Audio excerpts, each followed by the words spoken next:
Boa tarde, família, tudo bem com vocês? Começando mais um Comigo Ninguém Pode, eu sou o Beto Oliveira e hoje eu aqui com uma pessoa muito legal, muito especial, um guerreiro, casca dura, viu? Ele é pastor, ele é investigador policial e hoje candidato a deputado federal. Cleito Xavier, tudo bem, Cleito? Boa tarde. Boa tarde, Beto. É uma alegria muito grande estar aqui participando do programa Comigo Ninguém Pode. Vamos juntos. Deixei de falar que você também é advogado. Sim. Aí eu estou falando que o cara é cascadura, ele é pastor, ele é investigador policial, ele é advogado. Não, ainda tem mais duas situações. Uma que ele hoje, atualmente, é vereador aqui em Belo Horizonte. E é um prazer estar com a gente aqui. Antes de mais nada, não posso esquecer, porque já fico ali recebendo um toquezinho. Siga a gente nas nossas redes sociais. Durante essa conversa, que vai ser muito bacana, o Cleito também vai deixar aqui os contatos dele. Você segue a gente e vai dando o seu likezinho, que isso é muito importante. A gente vai aprimorando, melhorando com a sua sugestão, com a sua participação. Cleito, você está bem? Como é que estão as andanças? Já começando falando como candidato a deputado, rapidamente, como é que estão as andanças por aí? Beto, muito intensas as viagens, já tem 2 anos que eu venho trabalhando essas bases em todo o estado. Nós estamos já em mais de 400 municípios trabalhando essa campanha. Era pré-campanha e se tornou campanha lá dia 16 de agosto e confiantes de que virá uma grande vitória, que será essa ascensão à cadeira na Câmara dos Deputados. Então tá, me diz uma coisa, como que é essa conciliação agora, vereador, pastor, porque você não deixou de ser pastor para poder pegar a campanha e partir para dentro. Como é que está sendo conciliar isso tudo? Ô Beto, na verdade, antes de assumir como vereador em Belo Horizonte, eu já vinha fazendo uma pré-campanha para deputado federal, né? Depois que eu assumi como vereador, obviamente, os compromissos aumentaram, porque cuidar de uma cidade que tem mais de 2.500.000 habitantes, como Belo Horizonte, não é uma tarefa tão fácil para o legislador, né? Fiscalizar uma cidade que tem 2 milhões e mais de 500.000 habitantes é uma tarefa árdua, difícil e que requer muita dedicação, né? Força de vontade, tem que ter, de fato, uma atenção, vamos dizer assim, especial, porque são muitas as adversidades, os desafios de representar a população de uma cidade tão importante e tão linda como Belo Horizonte. E grande, né? E grande. O trabalho como pastor é um trabalho que tem como conciliar, sim, porque, na verdade, a atividade ministerial como pastor é uma vocação que você não tem como se ausentar dela diuturnamente. Tá, vamos voltar um pouquinho atrás da nossa conversa. Me conta a sua história, Cleito. Me faz assim um panorama para a gente entender até hoje. Como é que você chegou aqui? Como é que foi isso? Beto, eu nasci em uma família muito humilde, uma família pobre, vamos dizer assim. Eu não cheguei a passar fome, mas foi uma infância muito difícil.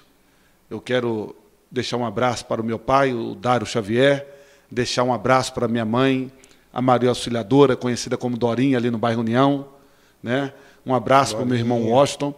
E nós nascemos, o meu irmão Washington e eu, em um contexto assim de muita dificuldade. O meu pai pedreiro, a minha mãe empregada doméstica, né? E também trabalhava como passadeira e lavadeira. E aí, estudando em escola pública, toda a minha infância, ali no primário, no fundamental, depois do ensino médio, fomos vencendo os obstáculos, as barreiras, né? Que toda pessoa que nasce em família como a minha, uma família muito humilde, com as coisas muito assim regradas, né? Toda dificuldade que uma família desse padrão tem. E aí a gente foi alcançando patamares assim, com muita humildade, com muito estudo, com muita dedicação. E aí quando eu ainda adolescente, eu ingressei na igreja, fazendo um trabalho com jovens. E aí, ainda jovem, eu recebi, Beto, um apelido de pastor, né? Porque eu andava como um pastor mesmo, de terno, ainda adolescente, aí o apelido pegou e eu vi que eu tinha uma chamada de Deus para exercer a atividade ministerial, e aí eu comecei lá na igreja muito cedo, aí depois fui para a faculdade, né, para fazer o curso de Direito, e quando foi em 2015 eu passei no exame da Ordem dos Advogados, né?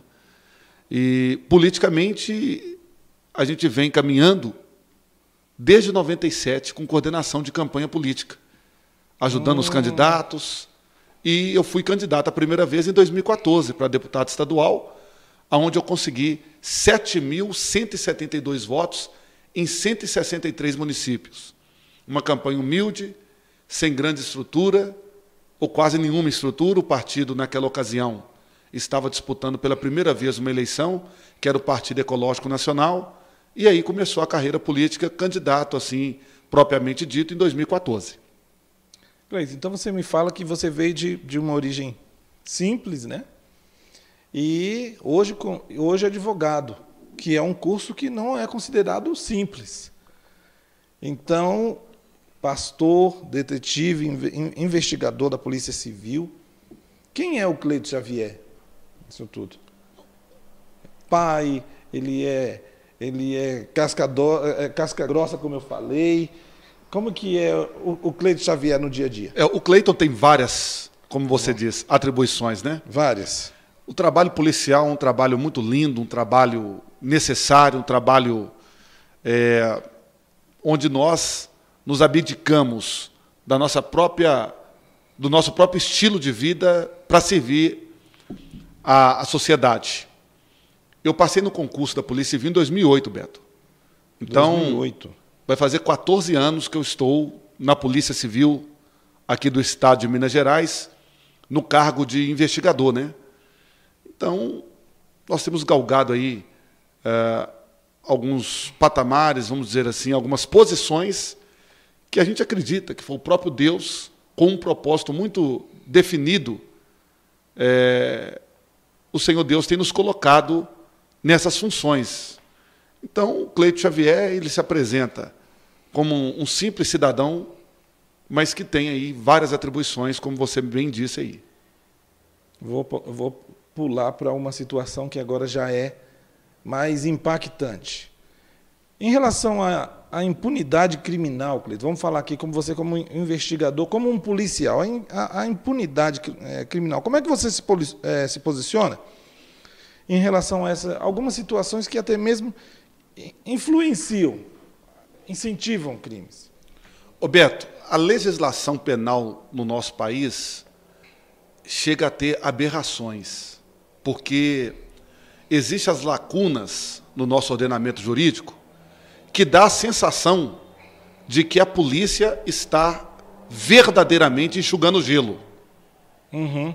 E a culpa disso é do legislador, que em determinadas matérias criminais, em alguns tipos penais, a sanção para o cometimento do crime é irrisória quando em detrimento da gravidade e do grau de reprovação daquela conduta criminosa. Então, hoje no Brasil, falando numa linguagem bem coloquial, bem comum, bem popular para os seus telespectadores entender, hoje a sensação que temos é que o crime, ele compensa. Ele compensa. Por quê? O infrator, o criminoso, o bandido, ele comete o crime e, muitas das vezes, quando é levado até a presença da autoridade policial, ele, muitas das vezes, por causa da legislação, ele paga uma fiança administrativa ou perante o delegado de polícia e, na mesma hora, ele é liberado para responder em liberdade. E em outros tipos penais, não vai caber essa fiança administrativa, mas vai caber ela judicial. E dá tempo de fazer uma análise desse criminoso, desse cidadão, desse indivíduo, vou dizer assim, Não, a vítima, veja bem, para completar o raciocínio, a vítima fica, e os policiais que efetuaram, obviamente, em alguns determinados casos, o flagrante daquele criminoso, a vítima e a polícia ainda está na delegacia, muitas das vezes, o criminoso ele sai primeiro do que a vítima, que tem que passar por exames no corpo de corpo de delito, no IML, né, no Instituto Médico Legal. Então, hoje, a população tem essa sensação. E a polícia, ela faz o seu papel, ela trabalha com eficiência, mas a nossa legislação penal é muito branda. As sanções penais no nosso ordenamento são brandas. Então, para alguns aí, o crime acaba compensando. Pois é, o cara vem aqui, vai ali, assalta uma pessoa, rouba o celular dela, ou então ainda até mesmo agride quando a pessoa assusta e ele... Não, você tocou no ponto aí de furto de celular, né? É. Aqui, hoje, tem um candidato à presidência da República que ele quer, o partido dele quer revogar o artigo 155 do Código Penal. Para ele, é coitadinho o indivíduo que furta celular. Isso é um absurdo. Pois é. E aquele que foi lá, trabalhou, juntou o dinheiro, foi lá, comprou aquele celular e... O aparelho, às vezes, 10 vezes sem juros, Beto. É. O trabalhador que leva marmita, tá pagando, que trabalha... A primeira prestação vem um malandro desse segundo esse candidato, um coitadinho, o coitadinho vai furta o celular e isso não deve ser penalizado. Isso é uma vergonha. Pois é, onde é que a gente vai parar? Porque tem até uns que concordam com ele. Esses que concordam, será que já levou um tapa no pé do ouvido e teve o celular roubado, furtado? Certamente não, viu, Beto? Certamente não. Essa pessoa que teve o celular furtado que com dificuldade adquiriu esse patrimônio, que hoje não é luxo, em alguma época, Beto, o celular era luxo, era ostentação. Hoje, dificilmente você vê uma pessoa que não tem um aparelho celular. Olha, é necessidade. Eu falei aqui sobre levar um tapa no pé do ouvido porque eu conheço uma pessoa da Igreja Batista da Lagoinha que ela, passando numa rua no centro da cidade, ela descuidou e tirou o celular da bolsa. Ela não tinha visto ninguém, mas ela viu uma mão bem grande, deu um tapa tão forte que deu problema no ouvido dela. Não me lembro se foi o direito ou esquerdo, mas ela levou um tapa tão grande. O cara, eu acho que tentou desacordá-la e levou o celular. Por isso que eu fiz esse comentário. Aí ele, coitadinho, foi lá, né, agrediu a moça. É isso que esse candidato a presidente quer defender. Ele quer defender. Eu até me lembrei, que você contando aí, eu estava na rua São Paulo, esquina ali de Amazonas, próximo a um shopping chamado Shopping Cidade, aqui no centro de Belo Horizonte, aproximadamente uns 4 anos, e aí eu vi uma moça gritando. O criminoso, o bandido, empurrou ela no chão. Quando ela foi entrar dentro do ônibus, tomou o celular dela. No meio daquela gritaria, eu percebendo o que estava acontecendo, vi ele correndo, eu fui correr atrás dele. Quando chegou próximo ao Mercado Central, eu consegui alcançar ele. E aí eu efetuei a prisão em flagrante dele, acionei a polícia preventiva, a polícia ostensiva, né, que é a polícia militar, e a polícia militar chegou, conduziu aquele indivíduo até a autoridade policial, fez todo o trabalho de praxe. Passou 2 anos, aquele criminoso ele agiu com violência. Se você for analisar o artigo 157 do Código Penal, né, subtrair para si ou para outrem esse bem móvel com violência ou grave ameaça é o crime de roubo, que tem uma sanção mais veemente, mais incisiva, mais dura do que o furto simples. Sim. E aí o que acontece? Quando eu fui intimado pelo juízo criminal para comparecer em razão dessa prisão, você acredita que eles desqualificaram o roubo por furto e o criminoso foi liberado sem cumprir nenhum tipo de transação penal, sem nada?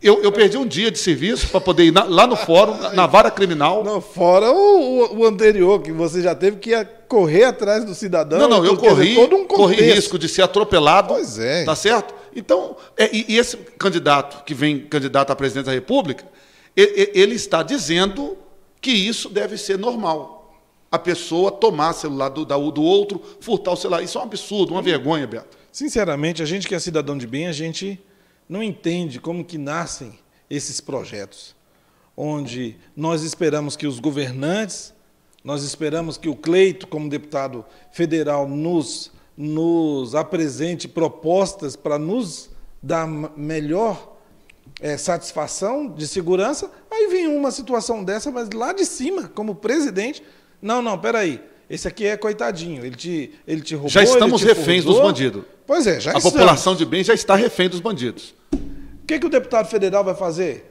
em relação a isso? Endurecer o posicionamento.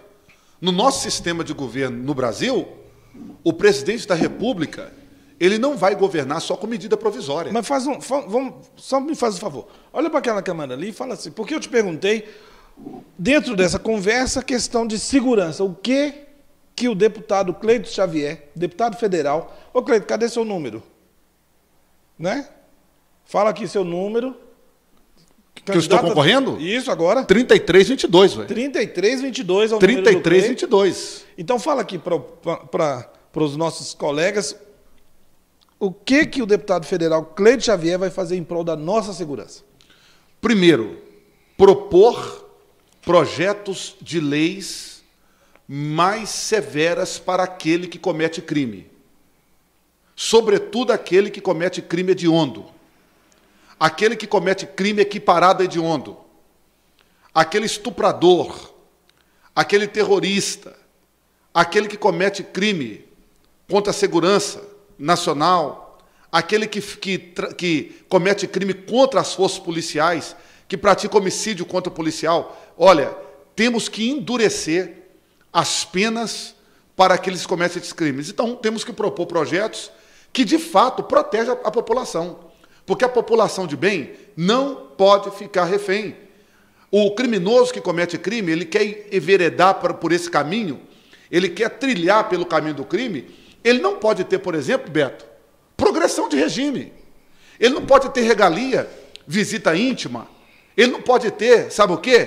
Privilégios dentro do encarceramento, porque no cumprimento da pena, se ele tem todo tipo de privilégios, de todo tipo de vantagem, ele vai ser residente na prática do crime quando ele ganhar a liberdade, porque quando ele estava dentro do encarceramento para cumprir pena, ele, de repente, foi até bem mais tratado do que quando estava em liberdade. Então, assim, temos que endurecer as leis. O Brasil já tem uma boa legislação, contudo, existem algumas lacunas, como eu disse no início, que facilita ou que direciona o jovem a ingressar no crime. Então, são leis que vêm revogar, reparar as atuais que temos hoje no nosso ordenamento, Beto. Cleito Xavier, candidato a deputado federal? 3322. Isso. 3322. É confirma. Óbvio. E confirma. É óbvio que a gente já percebe a sua postura como hoje vereador de Belo Horizonte, mas qual seria, por que de ser candidato a deputado federal? Ô Beto, eu tenho algumas matérias, sobretudo na questão penal, que é uma matéria inerente, é uma matéria de competência da União, que se discute na esfera federal. Para modificar o Código Penal, para modificar o Código de Processo Penal, para modificar a Lei de Execução Penal, é na esfera federal.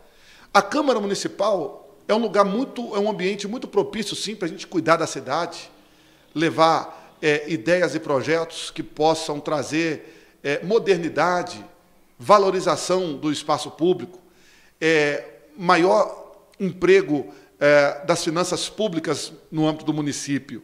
E eu estou feliz em exercer o cargo de vereador. Por isso que quase 5.000 eleitores em Belo Horizonte confiaram o voto no Cleito Xavier em 2020. Mas as matérias que a gente quer discutir, elas não cabem numa Câmara Municipal. Como, por exemplo, igual disse, que são matérias que tratam do ordenamento jurídico penal e também, por exemplo, eu tenho, Beto, algo a discutir em Brasília no tocante ao ECA, que é o Estatuto da Criança e do Adolescente. É uma legislação de 1990. E o que acontece? Lá no ECA, quando o menor comete um ato infracional, ele fica sujeito a cumprir medidas socioeducativas. E dependendo da gravidade da infração penal que aquele menor tenha cometido, ele vai cumprir a medida de internação. Agora, qual que é a minha crítica efetiva em cima do ECA e da legislação que trata a questão do menor no Brasil? É que um jovem, por exemplo, com 16 anos, ele pode casar, um jovem com 16 anos pode ser empresário, um jovem com 16 anos pode votar? É facultado a ele votar, mas ele não pode ser preso. O jovem com 16 anos no Brasil não pode ser preso. Ele pode ser pai, pode casar, pode ser empresário, pode votar e não pode ser preso. Então, eu sou a favor... É uma contradiçãozinha, né? Da redução da maioridade penal. Sim. Por quê? Quantos adolescentes com 15, 16 anos têm cometido crimes? São muitos. Eu não sei te falar aqui agora, aqui para o seu telespectador, qual é o percentual, o índice de adolescentes com 15, 16 e 17 anos que têm cometido crimes hediondos, equiparados hediondos, crimes graves. Mas na hora da punição, ele vai cumprir uma medida socioeducativa, se cumprir, por 3 anos. E custando, cada um deles, em média, a variar de estado para estado, custando de R$2.000 a R$3.800 por mês, cada um que comete um ato infracional. Ele não comete crime e não pode ser preso. É o mesmo tipo penal que o indivíduo maior de idade comete e responde, obviamente. O menor não. É um ato infracional, segundo a lei, é um menor infrator e que não pode ser preso para cumprir a medida nos mesmos moldes que um adulto cumpre. Eu quero frisar esses assuntos que são muito polêmicos, mas que nós estamos a cada dia descobrindo quem são os nossos candidatos, quem são as pessoas que estão lançando candidaturas para que possam nos defender, né, em certas áreas do nosso dia a dia. E eu queria que você também falasse para o nosso telespectador, porque você fala daquela Câmara da Verdade ali, ela fica direta. Esse seu posicionamento em relação à maioridade penal. Ô Beto, tem que reduzir. O Cleiton Xavier sempre trabalhou com projetos sociais para ensinar o jovem, por exemplo, o caminho do esporte, o caminho da profissão, o caminho do primeiro emprego. É isso que eu venho trabalhando. Para quê? Para que o jovem não venha ter o tempo dele ocioso, ficar à toa. Já dizia o ditado, já diz o ditado, né? Que a mente vazia é oficina do diabo. É um dito bíblico, né? Aí veja bem, aí o menor, quando está inserido dentro de um contexto de formação técnico-profissional, esporte, cultura, e ele não fica ocioso, ele não vai enveredar no caminho do crime, ele vai ficar longe das drogas, ele vai ficar longe da criminalidade. Mas se mesmo assim, quando alguém cria oportunidades, igual eu sempre trabalhei criando oportunidades para que jovem e adolescente esteja inserido no esporte para que eles não venham enveredar para o caminho do crime. Mas se eles forem para o caminho do crime, eles têm que pagar. O problema é que no Brasil, o menor, ele é protegido pela própria legislação. E quem fica prejudicado é a sociedade. Quem fica prejudicada é a sociedade, quem fica prejudicado é o povo, pagador de impostos, que trabalha para adquirir e vem o menor e vem praticar toda sorte de crime contra o patrimônio, crimes contra a vida, prejudicando diversas famílias e não há a devida punição para esse menor infrator. Então, eu sou totalmente a favor da redução da maioridade penal. Maravilha, Cleito. É bom saber que tem pessoas que têm se preocupado e que hoje é candidato e que esperamos ver o Cleito, né, lá no Congresso nos representando. Obrigado. Agora tem um outro assunto que também em conversas eu já vi, que é também um pouco polêmica e muito delicada, que é a respeito do aborto. E é também, isso é uma bandeira ou você já tem uma bandeira a ser trabalhada, ou você já fala e defende essa questão? Por que essa causa é importante? Ô Beto, é um assunto que está em voga nos dias atuais de forma mais latente. Mas é um assunto que eu, como pastor, venho trabalhando isso, combatendo isso, desde que eu comecei, no início da minha adolescência na igreja. Por quê? Porque hoje os movimentos pró-aborto, eles tentam invalidar a Bíblia Sagrada. Eles tentam invalidar os princípios bíblicos. Eles tentam invalidar os ensinamentos de Deus. Uma pessoa de bem, uma pessoa que tem temor de Deus, não pode aceitar de forma alguma essa matéria, a liberação do aborto. A nossa legislação, Beto, ela já permite, em alguns casos específicos, a mãe abortar. Então, ou seja, o anencéfalo, aquela mãe que é vítima de estupro, a legislação permite o aborto nessa circunstância. Uhum. Os últimos julgados têm colocado para a sociedade essa permissão para o aborto. Mas aqueles que são pró-aborto, eles querem defender o aborto em qualquer circunstância. Livre. Quero, vou lá e vou na abortar. 20ª semana, na 24ª semana de gestação, praticar o homicídio. Isso é um homicídio. O aborto é um homicídio. Você está matando uma vida. Matando uma vida. E esses movimentos pró-aborto, que tem aí dito, né? O meu corpo, as minhas regras, eu faço da minha vida o que eu quiser e tudo, e quer que o Estado venha chancelar, autorizar e legalizar uma prática que é uma aberração, uma abominação e uma afronta contra o próprio Deus, que é o autor da vida. Por isso que eu sou terminantemente contra a liberação do aborto. Isso aí, Cleito. Eu quero que você frise. Eu sou candidato a deputado federal, porque a pessoa depois vai ligar isso. Tem uma pessoa que defende o aborto e que certamente vai estar nos representando amanhã ou depois. É até bom que a pessoa guarda isso depois, para quando surgir uma situação, vai saber como te procurar. Você que está nos assistindo, eu sou Cleiton Xavier, candidato a deputado federal 3322. Sou terminantemente contra a liberação do aborto. Não podemos matar vidas ainda no ventre.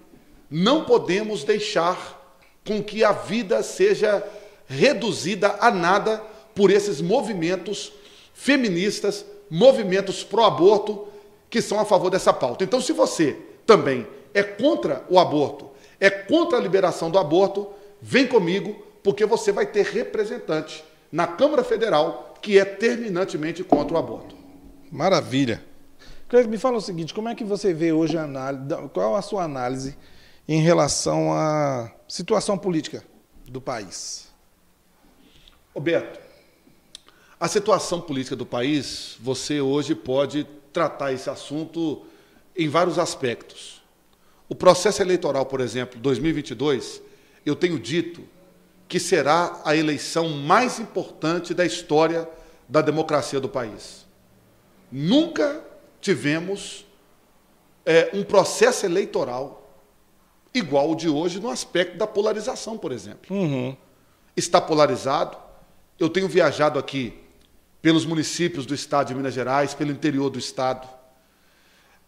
Os eleitores, de um modo geral, eles têm falado apenas na eleição de presidente, eles têm falado muito na eleição de governador, mas 73%, 75% do eleitorado não decidiu o voto para deputado estadual, não definiram voto para deputado federal. E no nosso sistema de governo, eu volto a dizer, é imperioso, é importante a eleição do deputado federal. Então, eu estou vendo essa polarização. Tem aqueles que são radicais, que um tem atacado o outro, um tem ofendido o outro. Eu sou a favor de que haja uma discussão política, uma discussão do processo eleitoral, mas eu não sou, Roberto, a favor da violência, da implantação goela abaixo de tentativa de convencer o eleitor para o lado A ou para o lado B. Eu sou a favor de quê? De que haja diálogo, de que haja construção de ideias que, de fato, ajude o povo depois que os políticos são eleitos. Porque no processo eleitoral fica esse debate, essa briga, essa discussão, mas depois que acaba o processo eleitoral, de 2 em 2 anos tem eleição.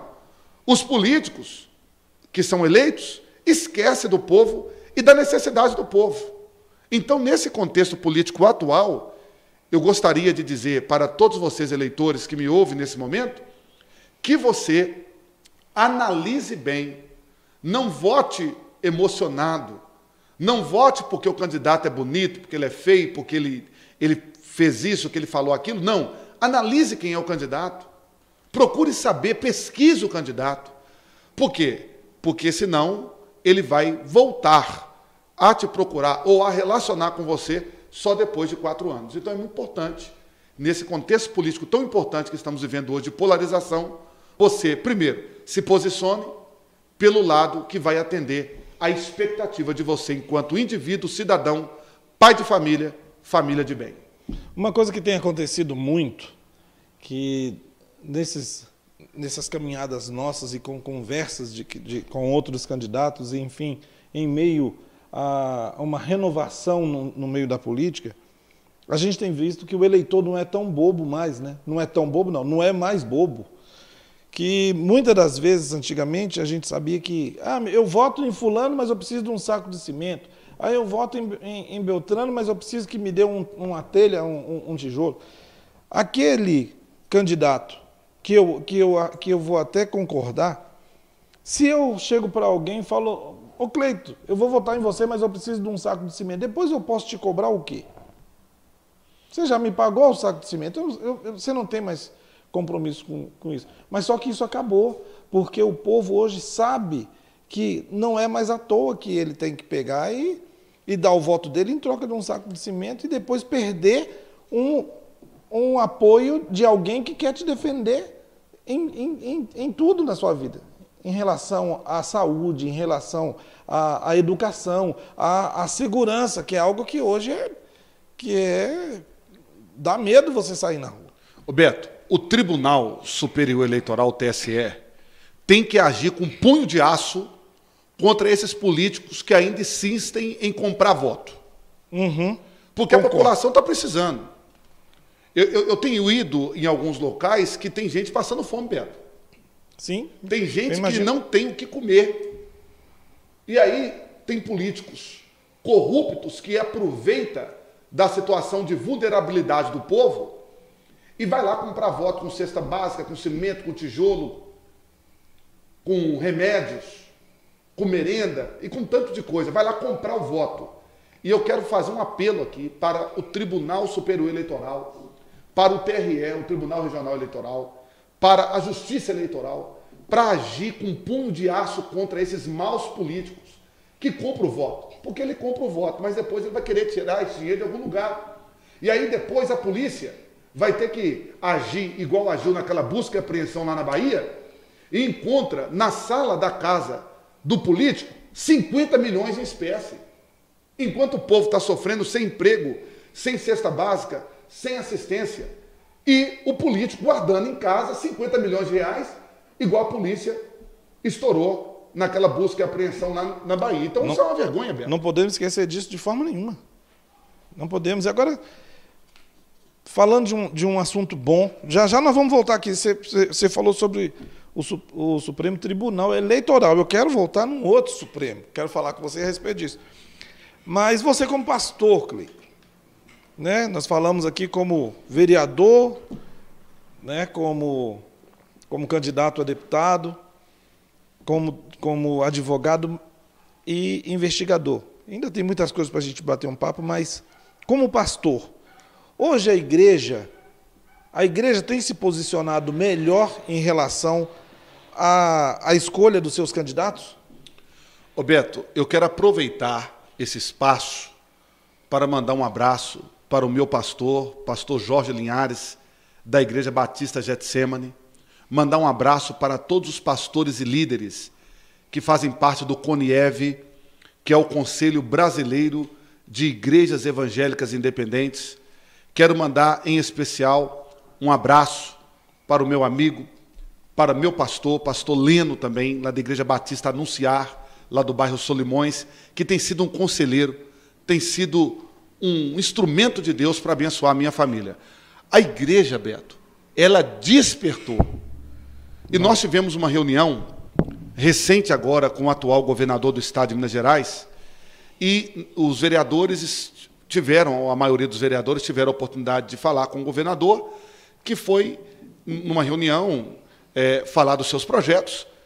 E aí, quando eu tive direito à fala, eu disse para o governador: governador, a igreja, ela vai decidir a eleição majoritária no país. A igreja vai decidir a eleição para presidente da República. A igreja vai decidir a eleição para os governos dos estados. E a igreja vai decidir a eleição para o Senado. Porque o Senado, você sabe, que faz parte do poder legislativo, mas o processo que elege o senador, ele é majoritário. Então, os cargos da majoritária, presidente, governador, que é a eleição de 2022, quem vai decidir é a igreja. Por quê? Porque a igreja tem, por exemplo, aqui em Minas Gerais, 40% da população. Representa 40% do eleitorado, a igreja evangélica. Se for colocar a igreja evangélica e a igreja católica, os cristãos representam hoje 80% do eleitorado, tanto em Minas Gerais, que são aí aproximadamente aí 16 milhões de eleitores, como em todo o país. Se juntar evangélicos e católicos, os cristãos somam uma parcela que decide a eleição. Por isso que eu estou dizendo que a eleição para presidente da República, a igreja vai decidir essa eleição no primeiro turno. Não vai ter fraude, tá certo? Não vai ter fraude. E a igreja vai decidir a eleição. A igreja não está mais em cima do muro. A igreja não está dizendo mais que a política é do diabo.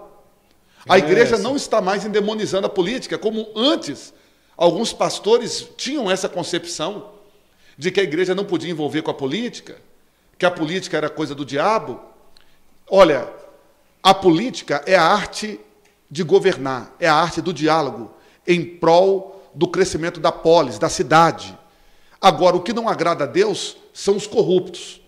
Jesus disse assim, o que contamina um homem não é o que entra na boca do homem, ou pela boca do homem. O que contamina o homem é o que sai. E o que sai? É a corrupção, os maus pensamentos, o adultério, o engano. É isso que contamina o homem.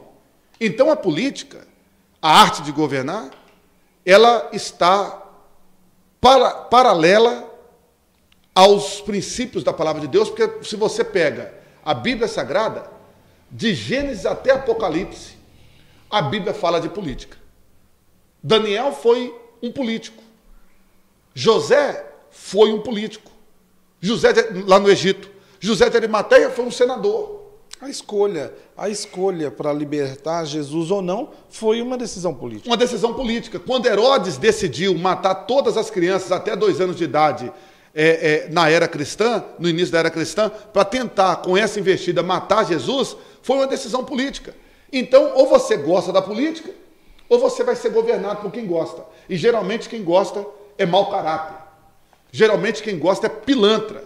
Então, se você não gosta, você quer de bem. Se você não gostar e não se envolver, você vai ser envolvido por alguém que gosta, mal intencionado, que vai tirar aquilo que é do povo. E esses que falam assim, não, não quero votar não, Beto, o pastor que me ouve, o padre que me ouve, o sacerdote que me ouve, a pessoa que faz parte de uma igreja que me ouve, o membro da igreja tem que entender o seguinte: você votando ou não, vai ter eleição. E alguém vai estar lá. Alguém vai estar lá, dia 2 de outubro, você indo votar ou não, vai ter eleição.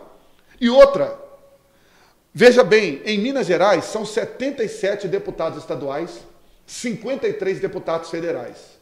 Você votando ou não, 77 deputados estaduais serão eleitos.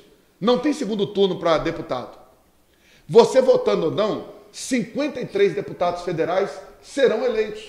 Então, é melhor você participar do processo, é melhor você ir votar, mas é importante eu dizer, não é só votar, é votar consciente. É analisar bem quem são aqueles que você está colocando para legislar na nossa nação, no nosso estado, na nossa cidade. Então, participe do processo eleitoral. Nós tivemos, nas últimas eleições, grandes abstenções, uma grande camada de eleitores que votaram branco e nulo. E que isso não ocorra dia 2 de outubro, que você exerça a sua cidadania e que você possa avaliar a possibilidade de votar em candidatos alinhados no temor de Deus. E o que o cristão pode esperar do deputado Cleiton Xavier?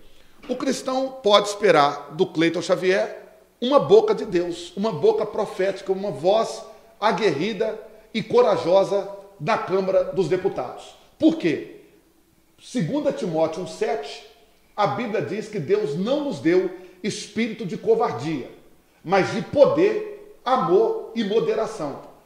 Lá na Câmara Federal, lá no Congresso, vocês podem ter certeza que Cleiton Xavier será uma voz aguerrida, corajosa, uma voz que de fato vai te representar. Quando tiver assunto polêmico, decisivo, que possa ferir a família, você não terá um parlamentar, um representante que vai esconder debaixo da mesa.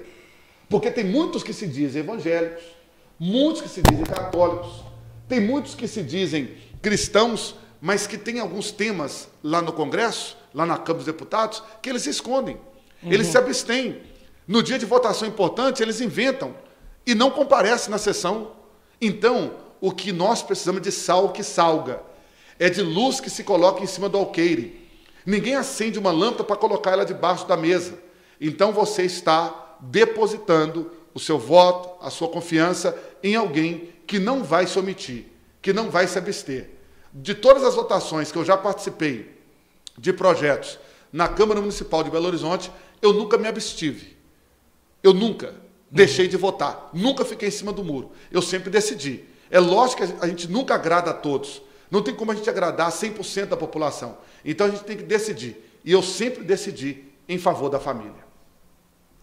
Cleiton Xavier, 33? 22, e confirma. Ah, isso aí. Cleiton, hoje, sabendo, eu não preciso te perguntar, igual eu já fiz a pergunta para alguns aqui, esse ou aquele, eu não preciso mais. A gente já no decorrer da conversa, já está bem claro que o seu voto, o seu apoio é para o presidente Bolsonaro. Jair Messias Bolsonaro. Hoje nós vimos uma que eu acho ser uma das maiores movimentações em prol. Né? Porque esse 7 de setembro, antigamente o 7 de setembro era para um desfile. Hoje em dia, eu acho que mudou.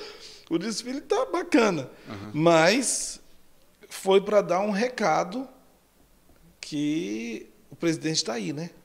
O que aconteceu ali em Brasília, eu nunca tinha visto. Aquilo que aconteceu em Brasília hoje, aquilo que aconteceu na Avenida Paulista, aqui em Belo Horizonte, aqui na Praça da Liberdade, gente, a manifestação foi muito grande. O que você tem visto? Porque as pesquisas estão dizendo por aí que o concorrente, né, já ganhou, que está com um percentual super alto. Ontem já teve conversa que ele estava com 47. Da onde que é que eles tiraram esses 47 aí? Eu estou sendo imparcial, mas não, né? Ô Beto, como é que você vê isso? Beto, o candidato do PT não sai na rua. Ele não sai na rua. E quando ele sai na rua, você conta no dedo as pessoas que estão presentes. Assim foi em Montes Claros. Assim foi em outras visitas que ele tentou fazer aqui mesmo, em outras cidades. Lá em Belo Horizonte. São pouca gente, é pouca gente. E a pesquisa, em 2018, dizia que a Dilma estaria eleita em primeiro lugar para o Senado. E o que aconteceu? Ela não ganhou a eleição. Eles colocavam ela com 28% das intenções de voto desde o primeiro dia de campanha até o último dia. Nós dormimos na véspera da eleição de 2018, achando que ela seria eleita senadora. Lembro. Por causa da pesquisa. A conversa é que qualquer outro dispute a segunda vaga, porque Exato. Uma já estava... Já era dela? Já então, era dela. Olha, Roberto, eu não acredito em pesquisa. Eu acredito quando o povo faz igual fez hoje em todo o Brasil. Coloca a camisa verde e amarela e vai para a rua. As famílias reunidas, Beto, que coisa linda. Nossa. Hoje eu estava lá com a minha família, as famílias reunidas, todas alegres. E é muito gostoso quando nós cantamos nas manifestações assim, ó, eu vim de graça. Por quê? Porque o brasileiro despertou para que nós não venhamos, Beto, nos tornar uma Venezuela.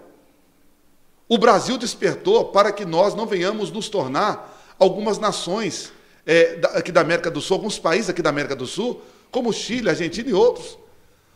A nossa bandeira, Beto, ela não será vermelha. O comunismo não vai tomar o poder no Brasil. E o povo está do lado de Jair Messias Bolsonaro. O povo está. E nós veremos isso no dia 2 de outubro. Hoje se comemora o Dia da Independência. Né? Uhum. Todo louvor a Deus pela vida de Dom Pedro I, de Bonifácio. E hoje foi um dia atípico, um dia histórico, porque é o bicentenário da independência. 200 anos da independência.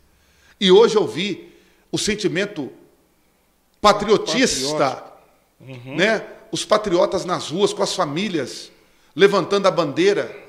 Eu via brasileiro hoje lá chorando, segurando a bandeira, alegre por estar em liberdade. Porque, por exemplo, a mesma alegria que uma pessoa sente estando em Cristo, porque há liberdade em Cristo, e o Senhor, nosso Deus, Ele nos livrou do império das trevas e nos trouxe para o reino do Filho do seu amor. Hoje eu vi os brasileiros levantando as mãos, levantando a bandeira do Brasil e dizendo, eu sou livre. Então, a nossa independência hoje foi comemorada em grande estilo.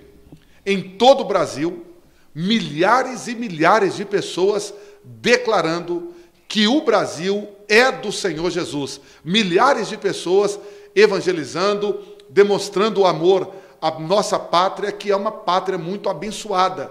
Daqui, Beto, sairá missionários para evangelizar todos os países do mundo. O Brasil é uma nação muito abençoada por Deus e eu fiquei muito feliz hoje nas comemorações do dia 7 de setembro, que marcou o bicentenário da nossa independência.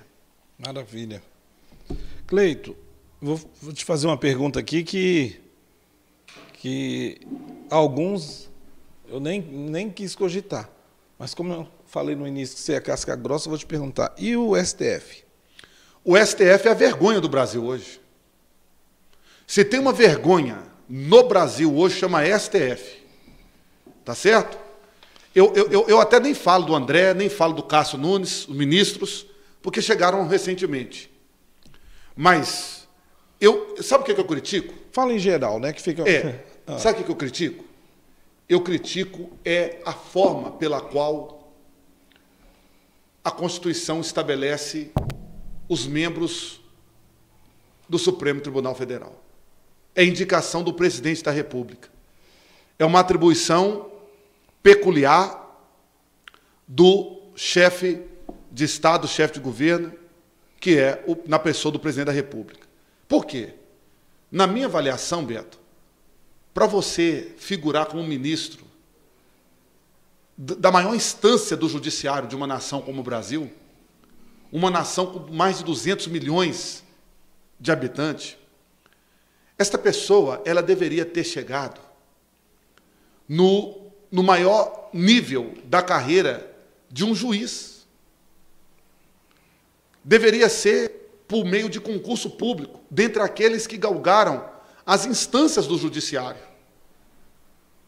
Eu falo para você, Roberto, eu sou advogado, mas como a Constituição ela permite a indicação de advogado para compor tribunais superiores pelo 5º Constitucional, você pega um advogado criminalista que, para defender, né, o seu ganha-pão, ganhou honorários do tráfico de droga, ganhou honorários do jogo de bicho, ganhou honorários do crime organizado.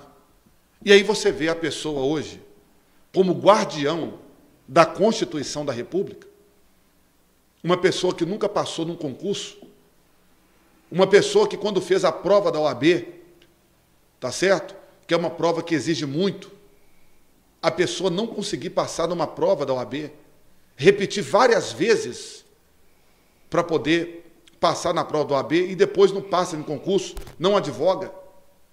Porque eu não estou aqui criticando quem foi reprovado várias vezes e depois passou, não. Mas a pessoa foi reprovada várias vezes, mas hoje advoga, é um bom advogado, tudo bem. Mas a pessoa que nunca advogou, ou quando advogou para organização criminosa, e depois é nomeado para poder ser um ministro do maior órgão do judiciário de uma nação como o Brasil e julgar relações de família e temas importantes que a pessoa não tem competência moral, que eu estou dizendo, não capacidade técnica de conhecimento. Estou falando moral. E o nosso Supremo é assim. 11 ministros, alguns são juízes de carreira, outros não, que são nomeados e que julgam coisas que não é competência discutir no âmbito do Supremo. Não é matéria extraordinária, não é matéria especial, como às vezes algumas chegam lá no STJ também. E aí você vê uma usurpação de competência. O Supremo Tribunal Federal hoje está legislando o que o povo brasileiro não pode admitir é um membro do Supremo legislar. Não é da competência dele? É usurpação de competência, Beto. Os ministros do Supremo, eles foram nomeados para guardar a Constituição quando uma matéria que for discutida nas instâncias inferiores não tiver solução, tiver aquele conflito, aquele conflito aparente de normas, então essa norma chega até o Tribunal Superior, se for, de repente, uma questão especial no STJ, se for uma questão extraordinária no Supremo Tribunal Federal, mas legislar, igual eles estão fazendo, através de súmula, através de jurisprudência, estão legislando. Por exemplo, o casamento de pessoas do mesmo sexo. O Supremo legislou, porque a Constituição e o Código Civil diz que casamento é homem e mulher, e ponto. É a lei que diz. Agora, se eles querem legislar, tá certo? Falando que a sociedade evoluiu, que a sociedade agora admite outros núcleos familiares que não sejam homem e mulher. Tudo bem, a gente respeita, mas trata isso lá no parlamento. Trata isso com os deputados, na Câmara dos Deputados. Trata isso no Senado Federal. Vamos modificar a lei, porque a lei positivada, a lei que está posta, a lei válida, que está em vigência, é clara. Diz que casamento é entre pessoas de sexo oposto, entre homem e mulher. E o Supremo legislou sobre isso. Isso é usurpação de competência. Você sabe que esse assunto é um assunto muito delicado e muitos têm receio, medo de expor a sua opinião, assim como você está fazendo, né? Ô Beto, deixa eu te falar. Nada e ninguém vai me impedir de posicionar em favor do que Deus ministrou no meu coração e daquilo que eu aprendi na palavra de Deus. Eu só estou aqui nesse momento perante você, Beto, a qual eu tenho muito respeito, porque é a misericórdia de Deus que me fez chegar até aqui. E eu não posso me omitir naquilo que a Bíblia diz. A Bíblia diz que é abominação. É a Bíblia que diz, ué. Agora, quer modificar isso? Fala para os ministros do Supremo pedir voto. Candidata para deputado federal, candidata para senador e pede voto na rua. E aí sim, você vai poder legislar e modificar o ordenamento. Agora não. eles estão usurpando da competência que é da Câmara, que é do Senado, para criar jurisprudências que ferem o parlamento. Roberto, e tem gente lá no parlamento que tem medo de falar isso, porque tem rabo preso com o Supremo. Então, o meu compromisso é com o povo. O meu compromisso não é com o judiciário, o meu compromisso não é com o presidente da República, com o governador, o meu compromisso é com o povo. Porque esse dia 2 de outubro, Beto, eu for eleito, quem me elegeu? Foi o povo. Com certeza. Tá certo? Então, o meu compromisso é com o povo. E hoje, o atual modelo de escolha dos ministros do Supremo, para mim, é vergonhoso. Perfeito. Está aí dado o posicionamento do Cleiton a respeito disso, que é um assunto muito, muito melindroso, vou dizer assim, que tem que ser conversado, tem que ser posicionado, mas muitos não estão fazendo isso. Agora, Cleiton, e sobre a política antidrogas? Você também tem militado, né, a esse favor? Ô Beto, essa questão das drogas é uma coisa muito complexa. Em que aspecto? Tanto no aspecto moral, quanto no aspecto, vamos dizer assim, jurídico, técnico-jurídico. Porque a lei de drogas, a 11.343, ela vem trazer algumas coisas que eu particularmente discordo. Tá certo? Eu discordo. Por exemplo, o tráfico privilegiado. Aquela pessoa que pratica o tráfico de drogas. Ele não é reincidente. Ele não participa de organização criminosa. Tá certo? E ele tem bons antecedentes, o ordenamento jurídico, a lei, essa lei 11.343 diz que ele vai receber como se fosse um benefício de uma substituição de pena. É um privilégio que ele recebe. É uma crítica que eu faço. Eu, particularmente, trabalho com crianças e adolescentes no esporte. Sim. Para que eles não ingressem no mundo das drogas. Porque as drogas, Roberto, destroem as famílias. Eu tenho trabalhado com os pastores que trabalham com as casas de recuperação. Os pastores que trabalham nas comunidades terapêuticas. E eu tenho visto quanto é penoso você trabalhar a recuperação de uma pessoa viciada em drogas. Então, eu sou terminantemente contra a liberação das drogas. Eu conheço alguns parlamentares que são a favor da liberação. Eu sei que a Marcha da Maconha leva milhares de pessoas para as ruas.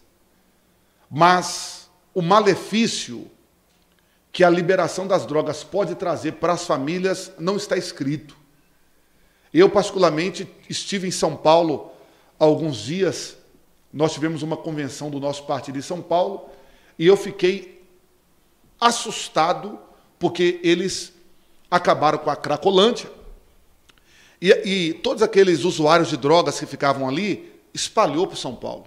E eu passei num determinado lugar lá, que eu não vou me recordar que agora a rua e ou a avenida, ou a via lá em São Paulo, e eu vi centenas de usuários de droga deitados nas ruas, na frente das lojas, nos canteiros centrais assim das vias, uma cena muito horrível, que eu me comovi muito e fiquei pensando, enquanto legislador aqui em Belo Horizonte, que também está sofrendo, porque hoje nós temos em Belo Horizonte mais de 10 mil moradores em situação de rua, e a maioria desses moradores são viciados em drogas. Então, eu sou terminantemente contra a liberação das drogas. O que eu sou a favor é que haja uma valorização da polícia, uma política antidroga que seja justa pelo governo do Estado, pela União, vamos dizer assim, na pessoa do presidente, e até das prefeituras. Uma política antidroga que possa, de fato, trabalhar a polícia valorizada, Beto, a polícia aparelhada, a polícia, quando eu falo valorização, estou falando até salarial também, até salarial. Porque hoje um policial ingressar no serviço policial, ganhando o que ganha, R$4.000, isso é vergonhoso, Beto. Porque o policial é dedicação exclusiva, ele não pode dedicar a outra atividade, mas tem policial que para completar a renda da família ele faz segurança no porta de supermercado. Porque ele não consegue cuidar da família com o salário que ele recebe. Salário que recebe. Então, para encerrar esse assunto de drogas, droga é uma droga. Nós não podemos deixar as nossas crianças e os nossos adolescentes enveredar por esse caminho. E o bom é que você combate, mas tem também projetos, né, Cleito, para que esse do esporte que você falou, por exemplo, é que você pega essa criança, esse adolescente e... É um trabalho preventivo. Bota a cabeça dele para não ficar vazia. Primeiro, exato. Cabeça vazia é oficina do diabo. E aí, com isso, você dá ensinamentos para ele. E, com certeza, esses aí têm uma outra conduta de vida, né? Não, e a prevenção é mais barato. Por exemplo, Sim. os nossos projetos... A conscientização e a prevenção é o que todos os fóruns no mundo hoje elegem como a solução. Porque não tem vazão hoje mais para poder pegar. Como pastor, você sabe que a igreja evangélica se posiciona muito a respeito disso, né? De tomar conta, cuidar, de oferecer uma vida diferente para isso, com núcleos de reabilitação, né? Sim. Que são casas de recuperação, como comunidades terapêuticas. Tudo isso por conta da Não, e os pastores que trabalham nas casas de recuperação e nas comunidades terapêuticas em geral, sofrem demais, porque é um trabalho, olha, só 5% recupera em Beto. Pois é, só 5%. Não tem vazão, né? É difícil. E aqui em Minas Gerais, tinha, em alguns governos anteriores, o Aliança pela Vida, que era uma ajuda em que as comunidades e as casas de recuperação tinha para fortalecer e para incentivar as casas de recuperação. Era uma ajuda financeira. Não tem mais. Então, hoje, chega na igreja e as famílias sofrem muito com os seus familiares nas drogas.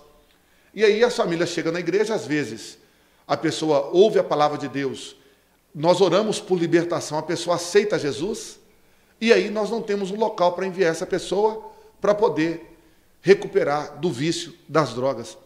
E os pastores não têm nenhum incentivo do Estado. O Estado não entendeu ainda a importância da igreja. O governo estadual, o governo federal não entendeu ainda a importância do pastor, a importância do padre que trabalha para a recuperação de viciados em drogas. Então, a igreja, ela precisa ser mais valorizada pelo poder público para continuar o trabalho de tentar recuperar aquele que enveredou pelo caminho das drogas. Que esse que está tentando, a igreja, ele está precisando de um auxílio técnico, de informações, de uma composição para que tenha um melhor funcionamento, ou até mesmo de aprender como faz para ter uma captação de um recurso, se organizar nisso. O que o deputado Cleito Xavier vai fazer em relação a isso aí?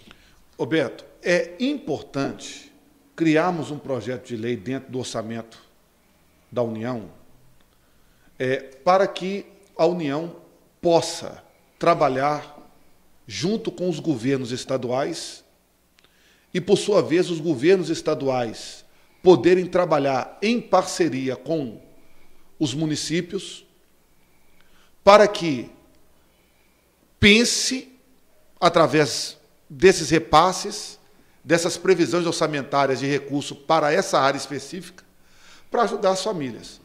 O que a gente não pode é ver como normal 10 mil pessoas em situação de rua, igual aqui em Belo Horizonte.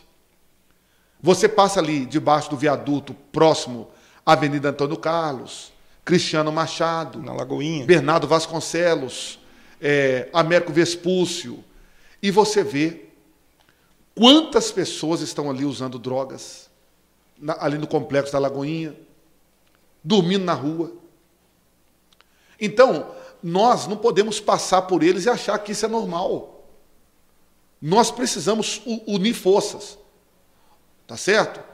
A União, os estados, os municípios precisam unir força, pensar o que vamos fazer para diminuir que a cada dia cresce mais o número de pessoas em situação de rua viciadas em drogas.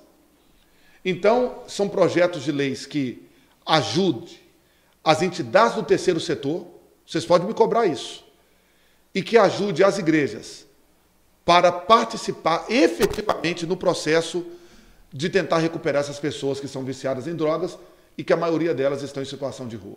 Então, esses aí que têm essas comunidades que trabalham arduamente para que funcionem, porque é muito pelo amor, né? Pelo amor. Né? Porque eles não têm, o sustento é dele que ele passa para aquela casa, para aquela comunidade. Ué, as pessoas me ligam, Beto, querendo vaga para internar ente querido viciado em droga. Só que eu não tenho condição, recurso próprio, para ajudar todas as famílias. Algumas dá para ajudar, mas eu não consigo ajudar todas. Não dá para fazer tudo. E aí o que acontece? Eu tenho que ligar para as casas de recuperação, eu tenho que ligar para os pastores parceiros para ver se os pastores tem uma vaga lá, tem uma vaga social lá. Mas só que a pessoa tem que alimentar, é uma série de situações que acaba, às vezes, o pastor não podendo abrir a porta, não porque ele não quer. Às vezes o pastor não abre a porta e até chora, porque ele não pode também receber. Ele não tem aquela condição no momento. Ele não tem a estrutura.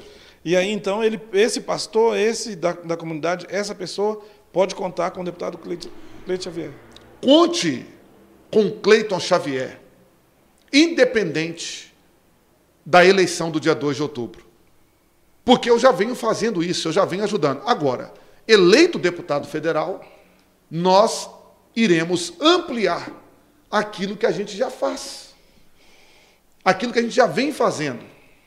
A minha caminhada com os pastores, ajudando os pastores em diversas frentes, não é de agora.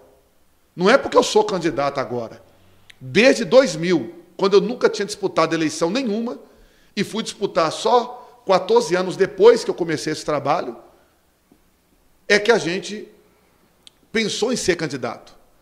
E eu acredito que, se for a vontade de Deus, e dia 2 de outubro você me ajudar a chegar em Brasília e eu me tornar um deputado federal, você pode ter certeza que nós iremos ampliar o trabalho que a gente já faz. Não de forma paliativa, ajudas pontuais não. A gente quer criar projetos que garantam no orçamento recursos para as entidades do terceiro setor e para as igrejas ajudar aqueles que precisam recuperar do vício das drogas. Quais são suas redes sociais, Cleiton, para que o pessoal possa seguir e compartilhar, te indicar? Interaja comigo lá no Instagram.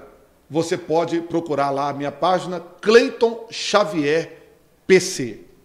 E lá no Facebook, Cleiton Xavier, Pastor Cleiton Xavier, Negro de Direita, Conieve, você vai estar interagindo comigo. E eu vou também deixar aqui o Twitter, Cleiton Xavier PC, deixar aqui todas as nossas redes sociais à sua disposição para que você me ajude, inclusive me dando sugestões de projetos para que eu possa levar para Brasília. Beto, eu quero a prerrogativa da caneta, mas eu quero que a ideia seja do povo de Belo Horizonte e dos 853 municípios do nosso estado. Como que é que você falou em negro o quê? Negro de Direita. Negro de Direita. É uma página que eu tenho no Facebook. Você tem um trabalho, é uma representatividade, o que é isso? Não, é porque, na verdade, Beto, eu disse, para os grupos dos quilombolas, para os meus amigos que são mestres de capoeira, que nós, negros, somos, muitas das vezes, rechaçados. Eles não nos tratam, em alguns lugares, com respeito e honra. Então, quando o negro vence obstáculos, vence barreiras, e chega a lugares, a patamares, que qualquer pessoa da sociedade chegou, é motivo de louvor, é motivo de alegria, e também é um exemplo para que você entenda que eu sou contra essa participação, por exemplo, de cota, essa participação de privilegiar a raça tal aquela raça ou aquela raça. Não. Somos todos iguais. Deus nos ama da mesma forma. Mas aí, para valorizar a minha raça, nós temos lá o negro de direita. Porque essa página, ela absolve todos aqueles que entendem que nós temos que nos posicionar em direção aos princípios bíblicos, em direção aos princípios que valorizam a família negra, que é uma grande massa no nosso estado e no nosso país. Entendi, Cleiton. Olha aqui, tem uma situação aqui, dentro das suas bandeiras que você já tem colocado ao longo da nossa conversa, eu quero falar sobre a saúde. Passamos por um momento, o mundo passou por um momento, por um período que foi muito triste, né? Que foi ocasionado por um vírus, que é o Covid. E aí muitas pessoas morreram, muitas pessoas que nós conhecíamos foi levado por essa situação, mas há muitas controvérsias em relação a isso aí também, não tem? Ô Beto, a pandemia, ela foi, de fato, assim, instaurada, vamos dizer assim, né? Ela veio à tona de verdade em meados de março de 2020. Uhum. E de lá para cá, o governo federal ele criou situações para atender de forma emergencial os estados e os municípios. Agora, que os maus intencionados usaram da pandemia para se beneficiarem, isso não está escrito em Beto. Se fosse prender essa turma, não ia ter cadeia para suportar, desde governadores até servidores da saúde, hein, Beto? Em todos os níveis. Ninguém mais morreu de gripe não, né? Mas ninguém mais morreu de câncer, ninguém mais morreu de nada nesse outra país, coisa, só foi de Covid. Tá, vieram as vacinas, tá certo? E hoje, quando você conversa sobre o Covid, aí foi as vacinas que salvou, que agora parece que o vírus sumiu. Ainda estamos em pandemia, mas aí depois que um grande índice da população passou ou foram vacinados, imunizados, é como se o vírus tivesse desaparecido. Tá? Os laboratórios saturaram muito, né? Não vou entrar nesse mérito não, mas os laboratórios faturaram muito. Tá? Os repasses do governo federal não chegou na ponta em vários lugares. Dinheiro que era para ter comprado aparelhos respiradores e ampliar estruturas hospitalares, esse dinheiro não chegou na ponta. Houve superfaturamento, muitos governadores e prefeitos usaram desse dinheiro. Teve casos que governador, prefeito, fizeram pagamento de folha, não foi? Com recurso que era pagamento de folha, guardaram dinheiro para fazer campanha eleitoral. Foi uma bagunça. Faltou, sabe o quê? Fiscalização da Polícia Federal. E também, por que não dizer, no âmbito do Estado, até mesmo, embora não é competência da Polícia Civil, também um trabalho conjunto para poder reprimir e punir, levar até a autoridade policial e judiciária aqueles que usaram do dinheiro público e beneficiaram nesse momento difícil que nós passamos, que foi o momento mais crítico da pandemia, né? Foi. Tá aí. Agora vamos falar sobre uma outra faceta sua, que é ser policial.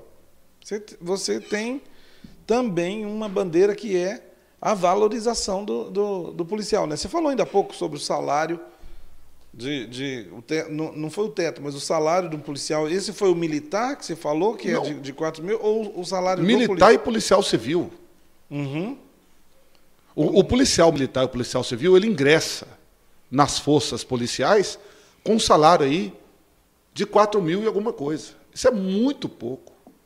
Muito pouco. E em Minas Gerais ainda há uma injustiça, por exemplo, na Polícia Civil muito grande. Por quê? A Polícia Civil ela tem 5 cargos dentro da carreira policial. Uhum. O delegado de polícia, o médico legista, o perito criminal, o investigador e o escrivão. Todos os cargos da carreira policial civil, o ingresso é com o 3º grau. Então, não tem cargo na Polícia Civil cujo ingresso seja de 2º grau, por exemplo. E aí, o delegado, ele, inicialmente, ele começa ganhando um salário inicial em torno aí de 11, 12 mil reais, que é o mesmo inicial do médico e do perito. O investigador e o escrivão, que também compõem essa polícia judiciária, que é uma engrenagem. Sim. É uma engrenagem. O delegado não trabalha sozinho. O médico legista, o perito, por sua vez, não trabalha sozinho. Por que que o salário do investigador e do escrivão não chega nem perto inicial das outras carreiras? É 3 vezes menos o que um investigador e um escrivão ganha em detrimento dos outros cargos. Eu estou falando de um assunto peculiar da Polícia Civil de Minas Gerais. E tem mais. O perito, por exemplo, e o médico legista, ele ganha, além do salário do vencimento dele, que é quase 3 vezes mais do que ganha um escrivão e um investigador, ele ainda ganha 40% de insalubridade. E as outras carreiras não têm. Não tem. Não tem. Aí esse é o motivo pelo qual muitos ingressam na Polícia Civil e antes de terminar o estágio probatório, muitos abandonam os cargos e faz outros concursos e usam, às vezes, a Polícia Civil como trampolim para poder ir para outros cargos, outras carreiras, às vezes até fora da polícia, para tentar um salário melhor. Então, eu vejo hoje a polícia como uma força que sem a qual... e cabe ressaltar que a Polícia Civil em Minas Gerais ela foi reconhecida. E o Estado de Minas Gerais foi reconhecido como o estado mais seguro do país para viver. A nossa polícia é eficiente, faz um trabalho brilhante, mas sem estrutura necessária. O jornal Tempo trouxe uma matéria recente agora, salvo engano ontem, ou antes de ontem, falando acerca da não renovação do contrato da frota das viaturas da Polícia Civil. Então, as viaturas estão sucateadas, as unidades policiais, a grande maioria sucateada. O policial, muitas das vezes, não tem a estrutura adequada para o exercício da profissão. Então, isso acarreta problemas até emocionais e de saúde para os servidores policiais, Beto. É triste. Uma polícia civil que também é bicentenária, uma polícia respeitada, tá certo? Você viu aí recentemente, sim, no estado de Minas Gerais, algumas investidas das organizações criminosas naquela modalidade criminosa conhecida como novo cangaço, né? Sim. Mas você não viu mais, em Minas Gerais, há muitos anos, sequestro com cativeiro, por exemplo. Minas Gerais é referência. A Polícia Civil posicionou de tal forma no estado de Minas Gerais que hoje as organizações criminosas em volta de Minas Gerais sabem que entrar em Minas Gerais é difícil, é complicado, porque a polícia mineira, não só a Polícia Civil, mas a Polícia Militar, a Polícia Rodoviária, sabe, a Polícia Penal e as demais forças de segurança, o Corpo de Bombeiros Militares, as forças de segurança em Minas Gerais posicionou de tal forma que você não vê notícia de algumas modalidades criminosas por causa da ação da polícia e que não é valorizada da forma que deveria ser. Pois é, principalmente em relação à questão do salário, né? Porque ainda tem outras situações, né, Cleiton? Um atendimento especializado. Eu vi lá no Rio de Janeiro, esses dias, uma reportagem com um rapaz que era candidato lá, né, que era vereador, Gabriel Monteiro, que tinha um policial que estava precisando ele estava jogado na rua. E ele foi lá e pegou. No momento ele estava falando não só em relação à corporação que precisava de tê-lo, a corporação nem sabia naquele momento, mas é um plano, né? Um plano que possa dar uma melhor assistência aos colegas aí, né? Agora eu queria que você dá-se um recado para essa força aí de segurança do Estado de Minas Gerais. Cleiton Xavier, fala que você me fala que você é candidato e tem no seu propósito, das suas bandeiras, a defesa da categoria, da classe. Olha, eu volto a dizer, ingressei na Polícia Civil, era um sonho. Eu ingressei na Polícia Civil em meados de 2008, no concurso de 2008, entrando em exercício em 2010. Foi um sonho, eu já tinha feito 2 ou 3 concursos e passei no de 2008. Salvo engano, eu fiz 2004, 2006 e 2008, passei no 2008. E sou feliz e me sinto realizado sendo investigador da Polícia Civil. Eu não ganho nenhum tipo de dinheiro sendo pastor, eu não tenho salário, eu não tenho nenhuma renda como pastor, tá certo? Eu cuido da minha família com o salário que eu ganho como investigador da Polícia Civil. Então, eu sei o que um policial civil passa. A minha primeira lotação foi numa delegacia que, aqui em Belo Horizonte, você que é daqui de Belo Horizonte, você vai saber onde é. Era ali na 2ª Delegacia Sul, na rua Brumadinho, no bairro Prado, em Belo Horizonte. Ali eu fiquei por um tempo, depois eu fui para a Superintendência Geral de Polícia, né? E depois trabalhei um tempo no gabinete do chefe de polícia, e depois eu fui para o Detran, e hoje eu estou na Delegacia de Crime de Trânsito.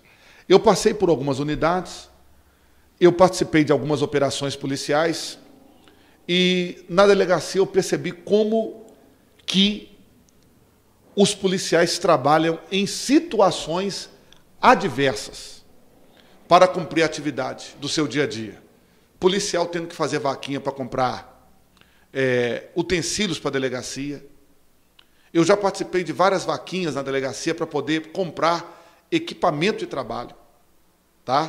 Para consertar a viatura, porque se uma viatura estraga e você for colocar na oficina da polícia, né, para poder arrumar, você fica sem investigar, que às vezes tem delegacia que só tem uma viatura ou 2 viaturas para as equipes, são 3 equipes, às vezes 2 equipes e uma viatura só. Então tem que ficar revezando chave, um dia uma equipe sai com a viatura, outro dia a outra sai, então a população não merece uma má prestação do serviço. Mas para que a população tenha acesso a melhores serviços prestados pela polícia, a polícia tem que ser respeitada, valorizada, desde o salário até as condições de trabalho dentro das próprias unidades. Então, o que vocês podem esperar do Cleiton Xavier, deputado federal, é projetos que venham trazer valorização para a polícia, projetos que venham trazer condições de estruturar as unidades policiais para que o ambiente de trabalho propicie uma saúde emocional e física para o servidor policial. Particularmente, eu fico muito triste quando eu tenho notícias de que policiais estão afastados por causa de problemas emocionais e de saúde.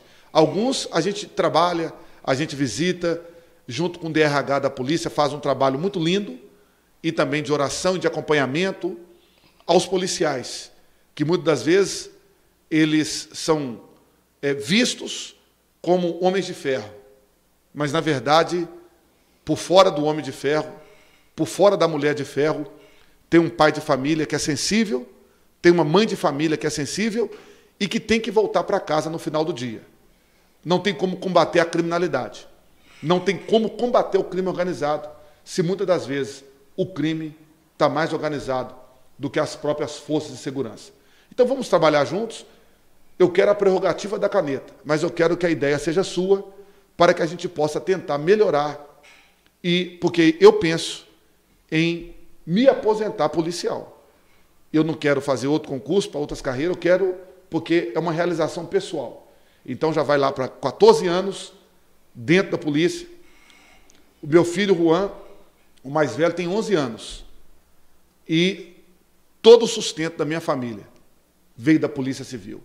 Então, que Deus abençoe todos os policiais, não só os policiais civis, mas todos os policiais do nosso estado, do nosso país.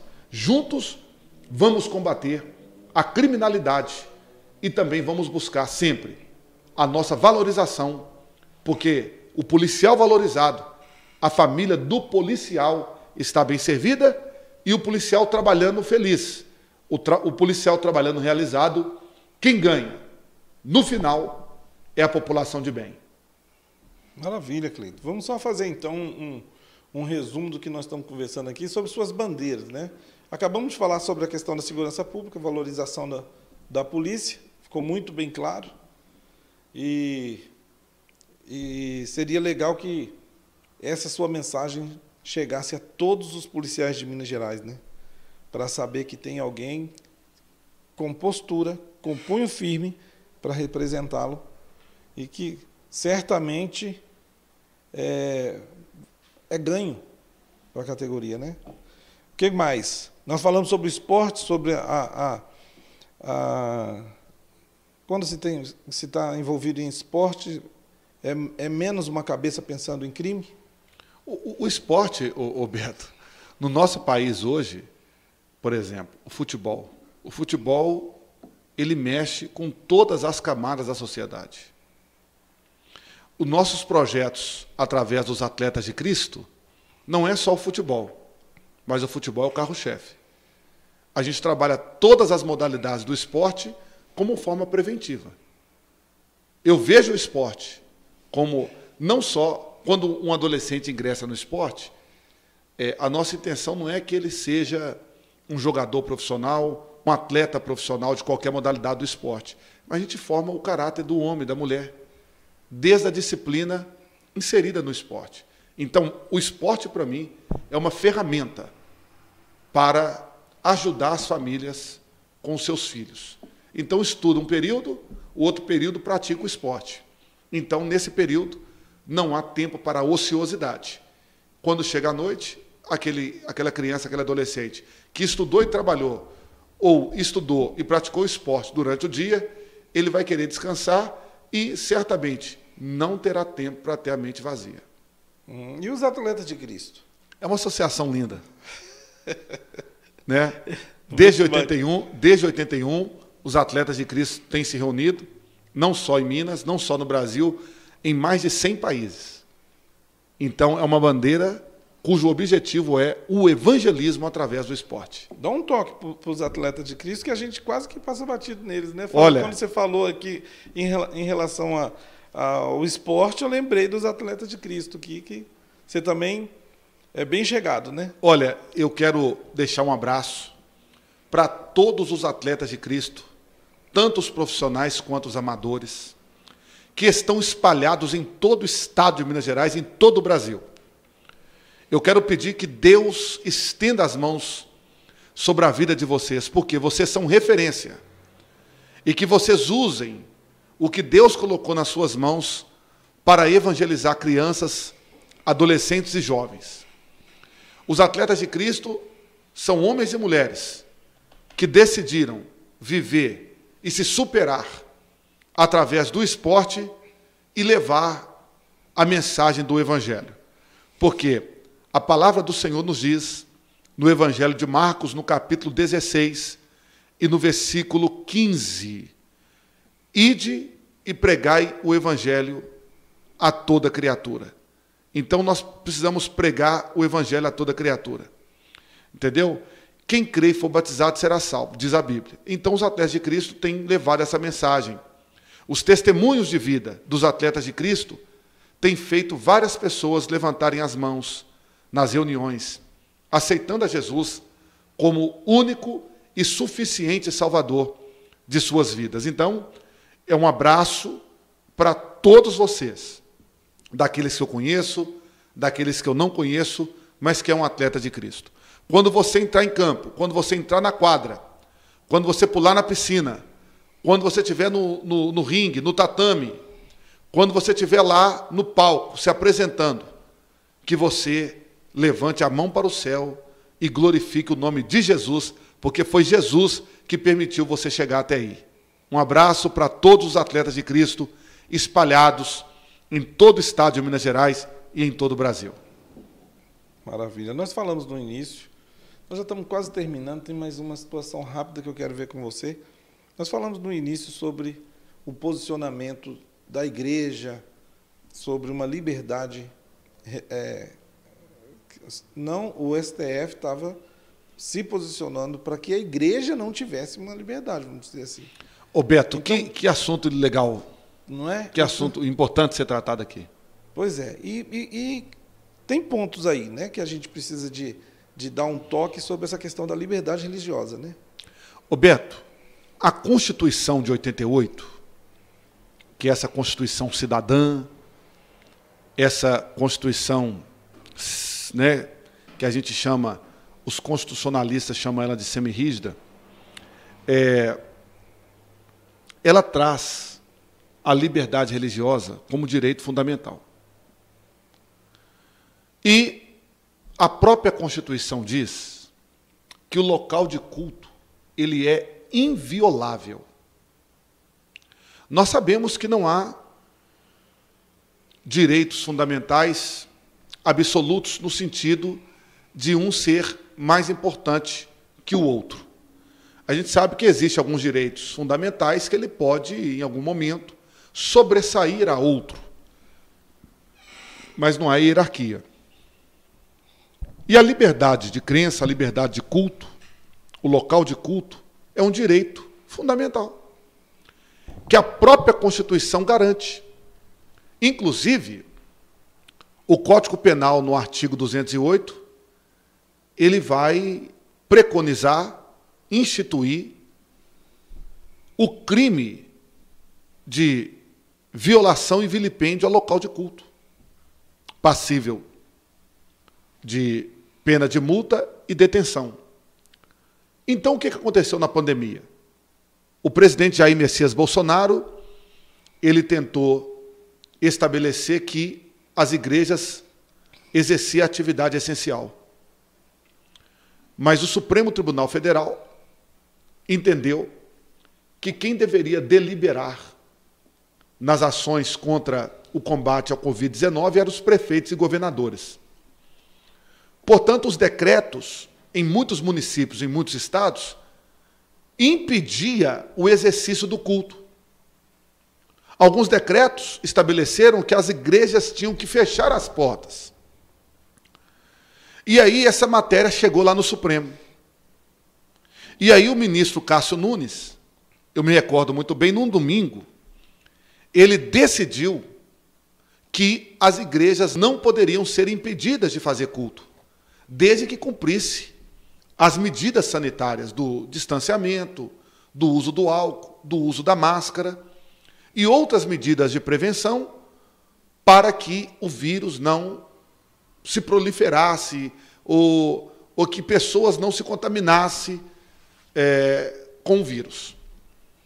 Mas aí o Pleno do Supremo Tribunal Federal derrubou a decisão monocrática do Cássio Nunes e garantiu autonomia para os prefeitos e governadores para deliberar sobre o funcionamento das igrejas. Então, eu gostaria de dizer que a atividade religiosa no Brasil está garantida com uma proteção especial prevista na Constituição. Então, o local de culto, de qualquer culto, é inviolável. Então, a igreja, ela exerce um papel na sociedade que o poder público não exerce.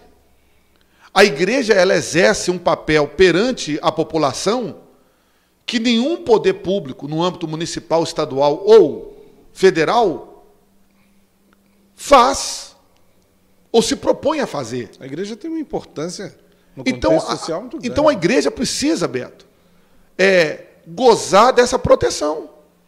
E a Polícia Militar, a Guarda Municipal, a Polícia Civil e qualquer outra polícia não pode cumprir ordem inconstitucional, seja lá de quem for, do governador que for, para fechar a igreja, para impedir o culto. Mas eu quero deixar um alerta aqui para os pastores. O candidato do PT, ele disse que se ele ganhar a eleição, ele vai colocar os pastores e os padres nos seus devidos lugares. Eu sou pastor desde a minha adolescência e eu não sei em que lugar é esse que o candidato do PT quer me colocar. Eu estou me sentindo ameaçado com essa fala dele. Será que é porque Jair Messias Bolsonaro está convidando os padres e os pastores para tomar café lá no Palácio do Planalto, pedindo oração, enquanto ele tem xingado a igreja, xingado as religiões? Ele tem xingado, ele tem um sentimento de vingança e de ódio contra as igrejas, contra as religiões. Então, isso é inadmissível. O Brasil é um país laico, tá certo? Mas não é um país laicista, não é um país que usa da religião para dar ocasião à carne e à libertinagem. O Brasil é o maior país cristão do mundo e nós não podemos permitir que uma pequena parte da população, e sobretudo o Supremo Tribunal Federal, venha reprimir e fechar portas das igrejas, impedindo o evangelismo e o ensino da palavra de Deus. Cleito, o crime compensa? Não compensa. Em nenhuma modalidade, em nenhuma forma, em nenhum momento. O que a gente precisa, Beto, é diferenciar o bandido do criminoso. O criminoso é aquele que, eventualmente, em uma situação não prevista, não planejada, poderá incorrer na prática de um crime. Por exemplo, você que tem garantido a posse da sua arma, você está lá na sua casa, você tem uma arma de fogo lá, que a própria legislação permite que você tenha. A 10.826 permite que você tenha uma arma de fogo. Aí, se alguém pula lá dentro da sua casa, se alguém entra na sua casa sem a sua permissão, e essa pessoa está ameaçando a sua integridade, a integridade da sua família, se você repelir essa injusta agressão e alvejar esta pessoa que entrou na sua casa e essa pessoa vier a óbito, você terá praticado um crime. Nessa circunstância, você é um criminoso. Uhum. Então, você estará cobertado pela legítima defesa, obviamente, mas você terá cometido um crime. Então, esse é o criminoso. Agora, o bandido é aquele cujo o estilo de vida dele é praticar o crime. Esse bandido, para ele, o crime compensa. Então, nós temos que trabalhar em Brasília para endurecer as penas para aquele bandido, aquele criminoso contumaz na prática delitiva e que o Estado já tentou de várias formas ressocializar a sociedade e não teve ou não obteve sucesso. Então a gente tem que saber diferenciar. Mas, num resumo, o crime não compensa. Um abraço para o pessoal lá de Três Marias que tá nos assistindo. E mandou um abraço para você. Olha, eu quero deixar um abraço não só para o pessoal de Três Marias, que carinhosamente está nos assistindo, mas o pessoal também de todo o noroeste de Minas. Destacar a cidade de Paracatu, que tenho grandes amigos ali, como a Conceição, pessoas abençoadas ali, que têm me ajudado nesse projeto rumo à Câmara Federal, tá? O Alessandro, o Adriano, e toda a liderança que está lá no grupo, participando lá em Paracatu, Três Marias, Felizlândia, João Pinheiro, Unaí, Lagoa Grande, Vazante, Brasilândia de Minas, Guarda-Mor, e todas aquelas cidades ali do noroeste de Minas, do Alto Paranaíba. Um abraço para todos vocês. Muito obrigado pelo carinho. Cleito, foi um prazer ter você aqui conosco. Comigo ninguém pode, se sente privilegiado, né, de ter aqui com a gente uma pessoa que eu conheço e que quero incentivar você a conhecê-lo, porque é realmente alguém que se propõe aí de peito aberto nos proteger. Considerações finais. Olha aqui para a nossa Câmara da Verdade E agora, puxa seu voto. Meus amigos e minhas amigas, Cleiton Xavier, candidato a deputado federal por Minas Gerais. No dia 2 de outubro, eu peço você que avalie a possibilidade de levar o meu nome para toda a sua família, para todos os seus parentes e para todos os seus amigos. Cleiton Xavier, para deputado federal, 3322. Eu vou dizer para os corruptos que estão pensando que vão bagunçar essa nação, para os bandidos que estão vestidos de parlamentares, que com Cleiton Xavier, comigo, ninguém pode, só Deus. Com Cleiton Xavier, só Deus. E eu quero pedir você que multiplique o voto aí no meio da sua família, porque nós tivemos, nas últimas edições eleitorais no país, grande abstenção, grande número de eleitores que não votaram ou votaram branco e nulo. E você apostando, você confiando o seu voto no Cleiton Xavier, você estará garantindo, sem sombra de dúvida, uma política diferente, transparente e que vai prestar contas para você. E eu estou convidando você a participar comigo desse mandato, me acompanhando, me avaliando e legislando junto comigo. Afinal, eu estarei lá te representando. Eu terei apenas a prerrogativa da caneta, mas a vontade vai ser sua, que estará sendo representado e representada pelo Cleiton Xavier. Humildemente, eu peço seu voto para deputado federal. Meu número, 3322, e confirmo. Vai ser o primeiro voto na urna. Vai ser o primeiro voto na urna. 3322 vai ser o primeiro voto que você dará no dia 2 de outubro. Na hora que você chegar lá na cabine de votação, na hora que você tiver autorizado a votar, o primeiro voto é para deputado federal. Você digita 33, a idade de Cristo, e 22, Jair Messias Bolsonaro, hein? E confirma.